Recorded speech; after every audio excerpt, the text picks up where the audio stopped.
Hey guys, I'm back with another try it recipe, and today I'm going to be trying the 3 ingredient cake, and it's really popular nowadays. So I tried it, and well, it didn't turn out that great. So at the top you can see is Emma's goodies recipe, so I followed hers, and this is how it turned out. So is it really worth it? I'll answer this question at the end. Keep watching. Now for this recipe we could use any cookies that we had at home. So I had these oat cookies, so I decided why not use these. They're not chocolate, they're just plain oats, so that made a huge difference. So from now, like just now, I'm gonna tell you guys it didn't turn out great. Okay, it was horrible. So what mistakes I made, that's what I'm gonna be touching on. So I used crummy cookies that come apart very easily, so you don't have to use those. You have to use cookies that are very well processed and solid, like Oreos. That's a guarantee you'll get good cake at the end. So that's mistake number one. So here's the recipe. I used exactly half of the recipe ingredients because I did not want any wasted, so I reduced the amount. And over here I was refining the biscuit crumbs that weren't getting processed in the machine. I don't know why, but it just wouldn't. So I used a sift, and this is the fine powder that came from it. Now they said to add 1 cup of warm milk, so that's exactly what I did. And now I'm mixing it together. From the start it didn't look that appealing or appetizing, but if you're using chocolate cookies, it's gonna look great at this point because of adding the milk. So now this is the consistency. It was pretty thick and gooey at this time. Then I added baking powder. As said, I added cocoa powder because in her description she said if you wanted to enhance the flavor, you can add cocoa powder. Now the cocoa powder did give it a better color, and as you can see, it's pretty sticky. It was very sticky, so that's the reason I greased the bowl really well in which I was going to pour it in. Then I added 3 tablespoons sugar because oat cookies, they naturally have less sugar, and then the cocoa powder was also unsweetened.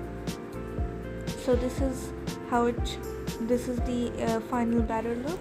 And now then I poured it into a greased Pyrex dish.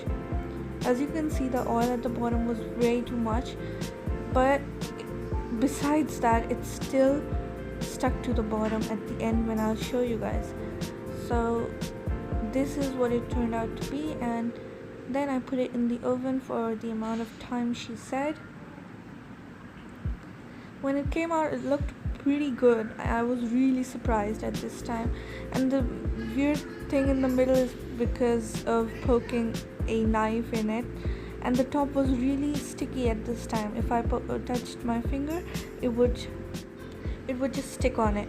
So this is what it looked like when it came out, and this is what it looked like when I flipped it.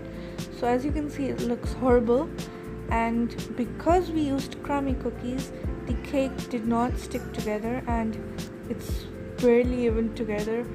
As you can see, it's very unevenly baked. Then I tried to cut a piece out so that I could show you guys on a plate, but it wouldn't let me. I was struggling so bad. But if you guys use proper cookies, for example, just use Oreos if you don't want all this mess. Maybe in the future I might try using Oreos and then tell you guys, but I already think they'll work. This is what it looked like, and it didn't taste bad. It tasted pretty good, but the texture was horrible because when I took a bite of it, it was just rolling in my mouth and it stuck to my teeth. So I just hated the texture, even though the taste wasn't that bad. So as you can see, when I'm poking with my finger, it settles down very easily. That just means it's gonna be gooey in your mouth, not the good gooey, just the sticky gooey. So this is what the dish looked like when I flipped the cake upside down. Anyway guys, this is the end of our video. So is it really worth it? Yes, I do think it's worth it because it's only 3 ingredients, and if you use better quality cookies, then it's great. But if you don't have them laying around and you're just testing with some, then it's not really, then please do not take the risk because it might just lead to wasting. But I still don't understand how Emma's cake looked so perfect. It was just too perfect, honestly. And I'm gonna leave a link of her video down below, so check her out as well.